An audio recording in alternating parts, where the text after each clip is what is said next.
$30,000 is how much options premium that I received today for selling options on 3 different stocks. So in this video right here, we're going to go into my trading account. I'm going to show you my exact thought process and the exact companies that I made 3 plays on today where I received $30,000 in premiums to my account. So we're going to start out here on my 100% free alpha report, issue 24, how I made $30,000 today. So let's break it down. Let's figure out what I did it on, what companies I made it on, and if it's too late for you to potentially get into these trades too. Honestly, I don't think it's too late to get in, but let's take a look at it right here. So I generated, like I just said, $30,000 in premiums. I sold calls and I sold puts. What did I sell it on? Let's look at it right here. So I sold cover calls on Tesla for $846 today. And you're going to say like, dude, $846, that's really not that much money. And yeah, you're right. $846 here, $873 here. But keep in mind, these are options for 3 days. They expire 3 days from right now. These are very conservative options.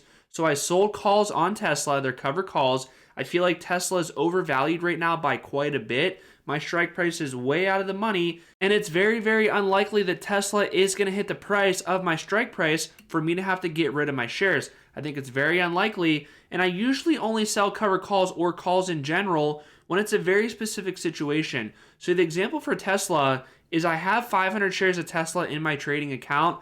I don't want to sell my shares, so what do? I want to be able to generate premium on my shares when I feel like they're overvalued and they're due for a pullback. So what did I do? I sold cover calls, $486 in premium. That's going to expire in 3 days. It's probably going to expire totally worthless. Nothing is 100% guaranteed, but I figure that's almost going to be free money right there. Now the second one, I sold calls on MicroStrategy. You guys know that MicroStrategy is tied to the price of Bitcoin. MicroStrategy right now is somewhere around like $370 per share.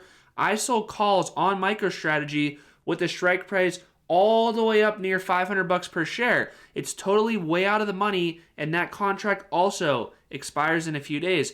I feel like MicroStrategy is way overvalued. The company itself doesn't even make any money. MicroStrategy as a company, it's a data analytics company, but as a whole, all they really do is just issue bonds to go buy Bitcoin.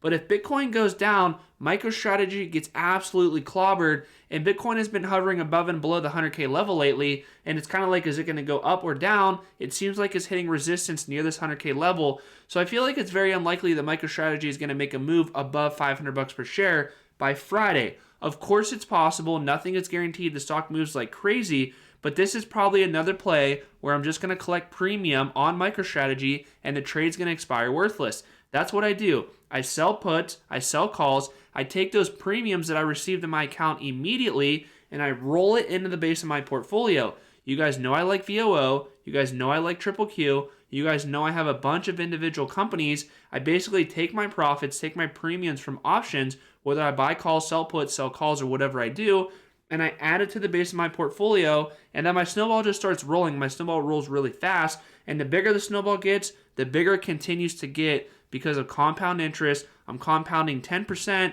or 20% or 50%, whatever you want to call it, on a bigger number every single year. So this year to date, I am up 89% right here, $451,000. That is realized and unrealized capital gains. But the big dog right here, I sold puts on Nvidia and I collected over $28,000 today alone selling puts on Nvidia. So let's go over to my Discord. I broke it all down in there. We're going to dive into the trade, the exact trade that I did, and we're going to break it all down to show you why I like to trade, why I feel like it's conservative, and how I just made $28,000 that I could go add to the base of my portfolio. So going over to my Discord, I break down a bunch of different companies. So let's start out on this chart right here for Nvidia. So this right here is the upper and lower Bollinger Band, and this right here is the RSI. You guys know I'm not big on charts, but I do like to look at these charts right here because I like to initiate long positions, meaning I want the stock price to go up. I like to initiate long positions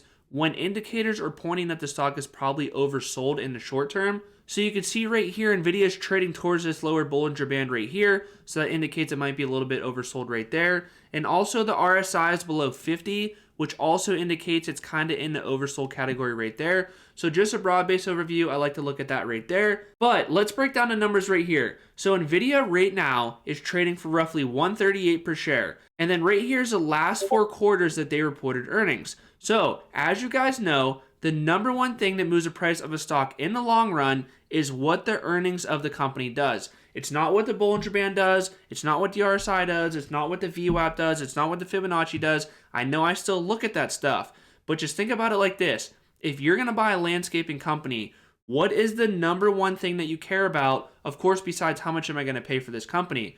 You care about how much money does a company make? Do you make $1? Do you make $1 million? If I buy this company for $1 million, how many years is it going to take me till I get my initial investment back? Maybe it's going to take me 10 years. Maybe it's going to take me 1,000 years.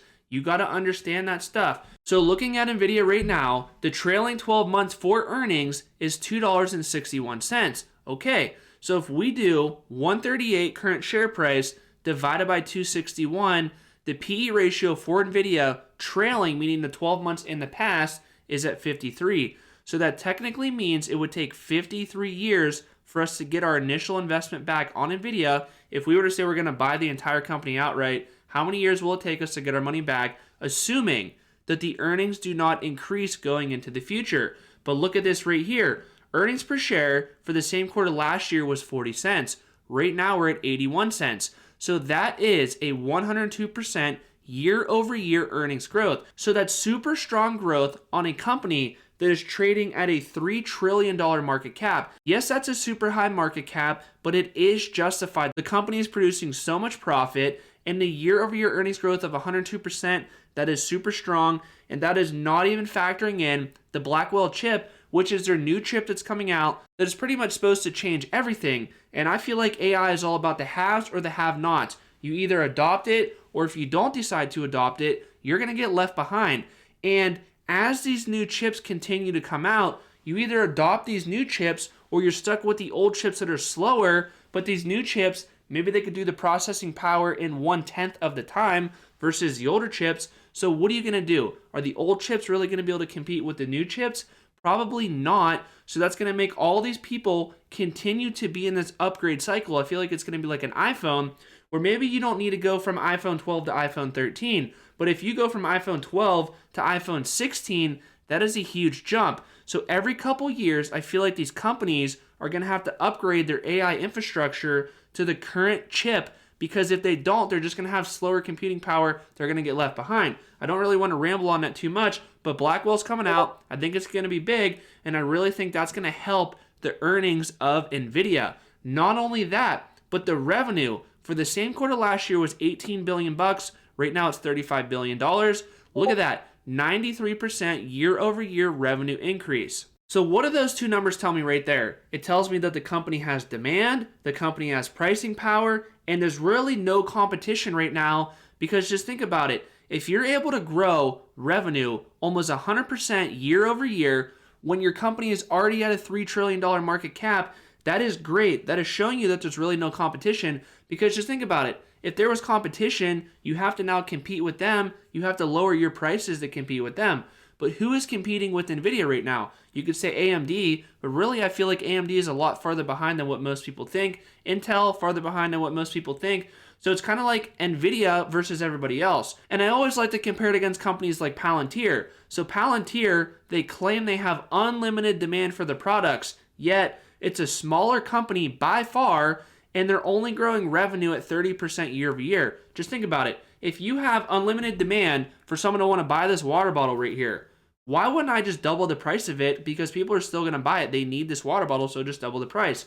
I feel like companies that truly have a lot of demand and a lot of pricing power, they can do numbers like Nvidia is doing right now. So keep that in mind before you go buy any other company. Just understand, do they really have pricing power? Is there really as much demand as what is expected?